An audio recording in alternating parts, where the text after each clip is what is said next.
programa de hoje fala sobre os impactos sociais, ambientais e econômicos gerados pelo desperdício de alimentos. Participam desse debate Rosana Perrotti, fundadora da plataforma Sinergia, Tatiana Tucunduva Felipe Cortese, doutor em Saúde Ambiental pela Faculdade de Saúde Pública da Universidade de São Paulo, Ivan Baldini, diretor das entidades oficiais da gastronomia, e Manuel José da Silva, conhecido como Adelson, secretário de Segurança Alimentar da Prefeitura Municipal de Diadema.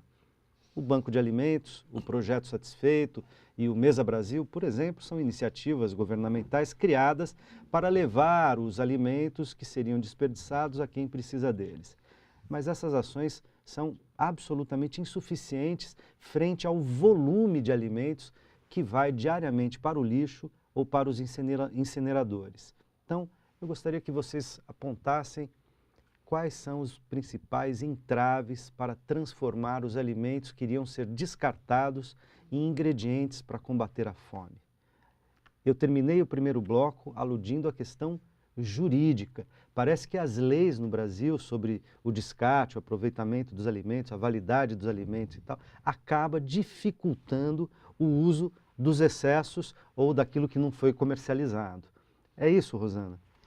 Bom, eu diria que, em termos de leis, a gente ainda precisa evoluir, né? No Brasil não existe qualquer possibilidade de revalidar alimentos que a gente sabe que estão adequados. Por exemplo, em países da Europa, você pode fazer um teste num lote e verificar que ele tem vida de mais 5 meses, por exemplo, e prolongar esse lote de acordo com estudos que são feitos por engenheiros de alimentos, né?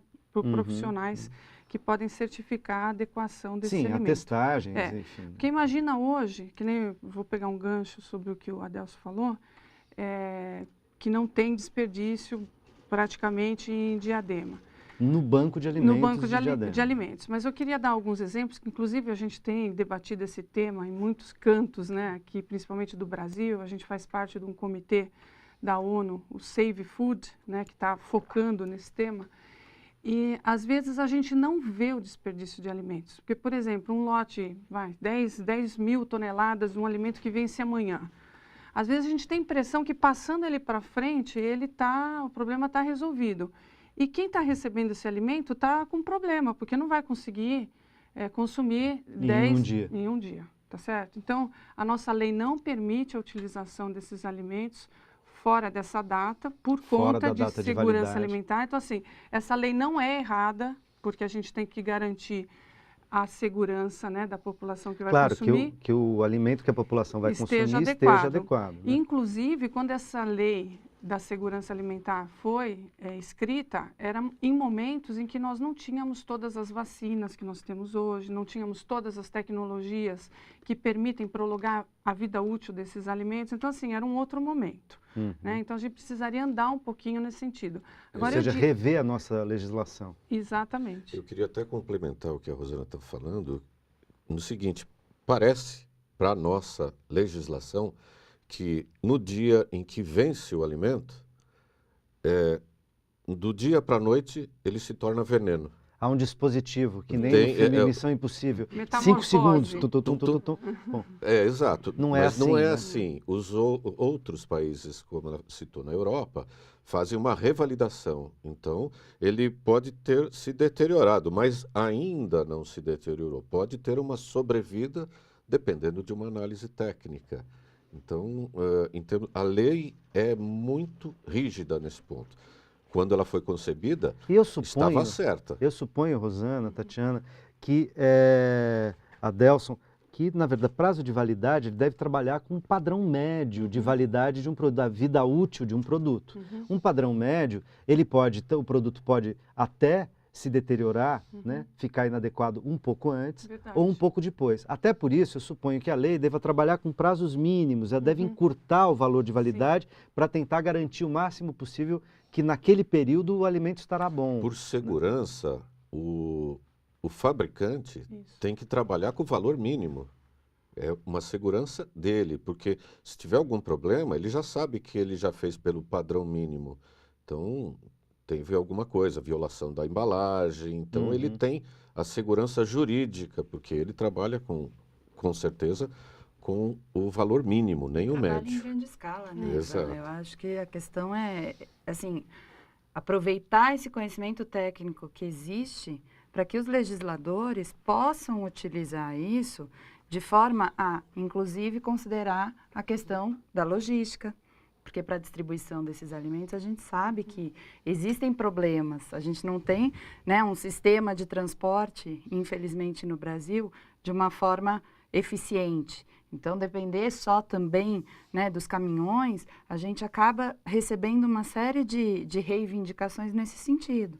Eu queria puxar um gancho, até aproveitando a especialização da Tatiana, que é por conta dos impactos ambientais desse descarte de alimentos, né? Porque nesse valor de 750 bilhões, a gente ainda não está colocando aí o custo ambiental.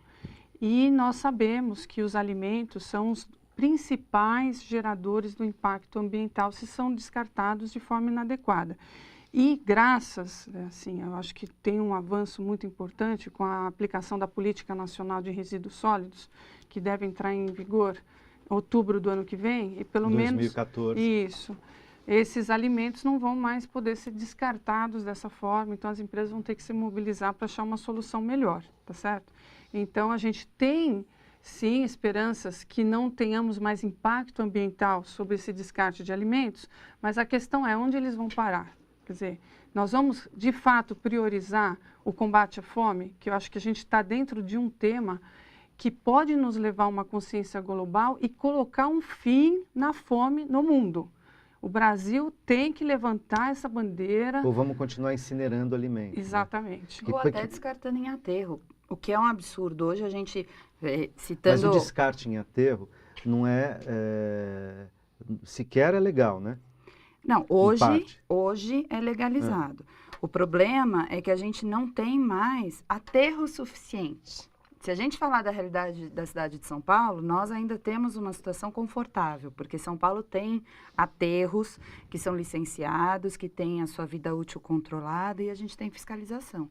Mas se a gente pegar o restante do Brasil e outras cidades, isso é um problema muito sério, porque a gente tem inúmeras cidades que não têm aterro, que não têm incineração, que isso vai para quê? Para lixão a céu aberto.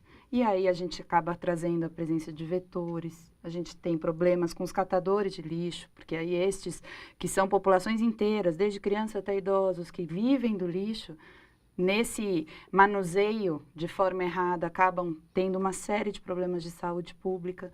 E além... Fora que a gente nega que esse produto, que esse alimento seja reaproveitado e, eventualmente, os famintos vão se alimentar nos lixo. Aterros, eles vão para os aterros se alimentar. Eles buscam não só fonte de renda para a família, porque essas famílias vivem, né, do reaproveitamento ali do lixo, mas também se alimentam, a gente sabe. Agora, Rosana, você estava nos dizendo no intervalo, o Ivan também, que provavelmente esse desperdício, o volume de dinheiro, de custo, do custo anual relacionado ao desperdício, seria então maior do que 750 bilhões de dólares ano e já estaria batendo na casa dos 1 trilhão de dólares.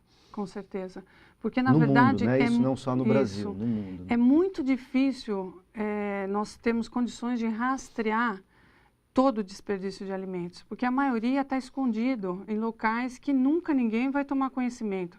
Primeiro que a questão do desperdício já tem uma relação direta com a performance, né, com a eficiência, então ninguém vai querer divulgar que tem desperdício, tá certo? Quer dizer, de repente a FAO divulga que tem 750 bilhões, né, de dólares envolvidos. Agora, cadê esses?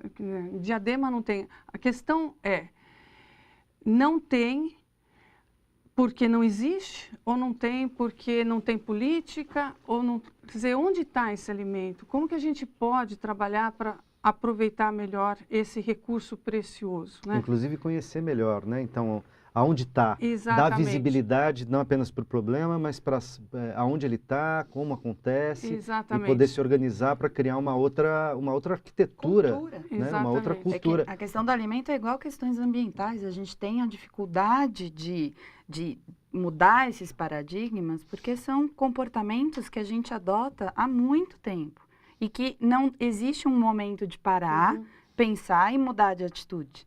né? Então, quando a gente fala em alimento e desperdício, em combate à fome, que é hoje o nosso tema principal, mas a gente né, se remete ao quê? Ao desperdício total de recursos. Sim.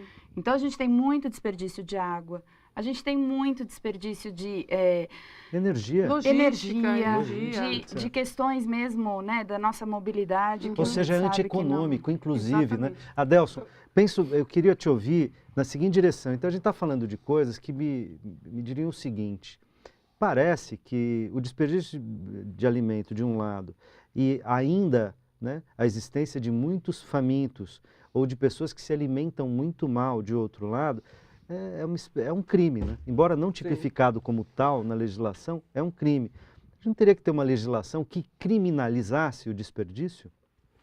Então,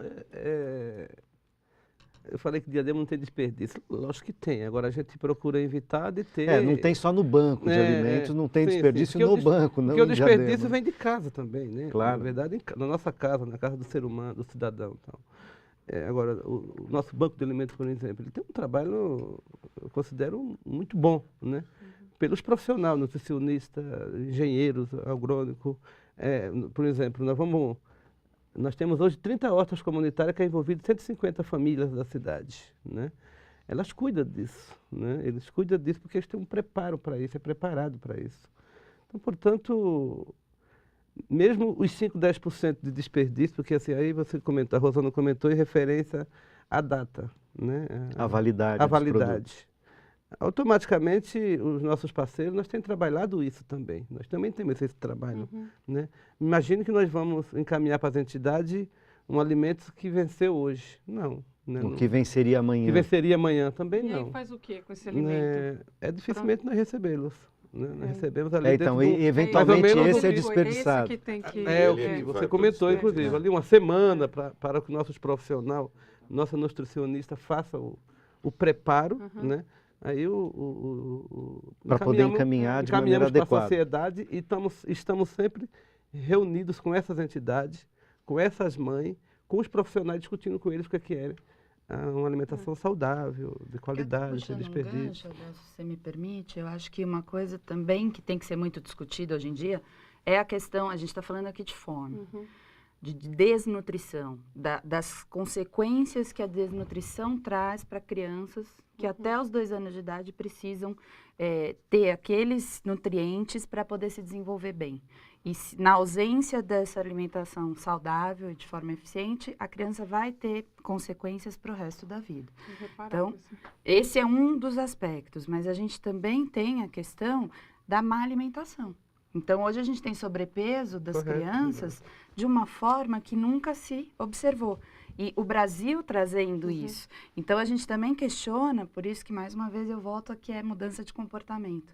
Porque quando não tem o alimento, é a desnutrição, são aquelas cenas que a gente vê, né, diariamente nos noticiários. E quando tem o sobrepeso, é porque a alimentação está sendo de uma forma errada, de uma forma equivocada. E que os pais também precisam de educação para isso. Ou seja, a questão não é comer muito, é comer bem. Né? Não se trata nem de não comer, porque aí a fome, tá certo? E nem de comer muito, se trata de comer adequado, comer bem, né? A gente tem uma educação alimentar. Ivan, eu estava falando, eu cheguei a apontar aqui a ideia de que o desperdício é, do ponto de vista social, um crime, mas naturalmente não se trata aqui de criminalizar o desperdício, não pode ser criminalizar o produtor, o comerciante ou o consumidor por uma coisa que ele não tem, ou por questões que ele não teria como intervir, né? Quer dizer, ele não consegue se responsabilizar se ele doa um alimento. Se ele pudesse doar um alimento com validade de mais 10 dias e depois daquilo dar um problema de saúde, porque foi mal acondicionado, até transportar e chegar, a responsabilidade é dele. Então, já é assim hoje, né? Como fazer, como a gente impedir esse crime social e, ao mesmo tempo, sem culpabilizar uma das pontas, né, dessa relação, criando uma responsabilidade social mais ampla. Rosana. Bom, eu acho que esse é o ponto central. Nós precisamos oferecer soluções, né? Não adianta também culpar. Eu acho que as pessoas querem o bem, muitas vezes não sabem como. Então, a gente tem que pensar em formas de viabilizar soluções em que todo mundo possa colaborar e que seja benéfica para todos. Então, pegando o gancho do crime, né, o Papa Francisco, agora em junho, disse que desperdiçar alimentos é como roubar alimento da mesa dos pobres. Então, se roubo é crime, eu acho que realmente cabe. Eu tive também numa entrevista, num programa de Justiça em Foco, com o desembargador Laurelli, que fez uma relação por omissão de socorro. Você está falando que você tem no Brasil 60% de alimentos que vão parar em lixões e aterros, e do outro lado 1 bilhão de pessoas passando fome. E aí, ele falou, Rosana, aí, você está falando que tem alimentos e tem gente passando fome, é a mesma coisa que você está passando por uma avenida, vê uma pessoa acidentada e não para socorrer. Você está omitindo socorro. Então, o que nós precisamos é tornar esse alimento disponível para as pessoas que passam fome e dar opção para as indústrias, para a agricultura, né, para o setor da gastronomia, para aderir essas soluções para levar esse alimento para quem está passando fome. Porque tem um dado super importante, que é o seguinte, não é que nós estamos só jogando alimento no lixo, nós estamos jogando, segundo a FAO, 750 bilhões de dólares no lixo. Bom, se ninguém gosta de jogar dinheiro no lixo, tá certo? Vamos pensar como direcionar melhor esse recurso para, então, beneficiar esse alimento que traga, então, uma condição de logística em que ele não vença no dia seguinte, porque até o dia do vencimento ele pode ser beneficiado. Então, justamente nós estamos... Se baseia, né, na questão da sustentabilidade. Claro, aí a questão então é produzir riqueza. Produzir riqueza. E não desperdiçar riqueza. Bom, a gente tem uma série de alternativas para enfrentar isso, vamos pensar em algumas, mas no próximo bloco a gente já volta.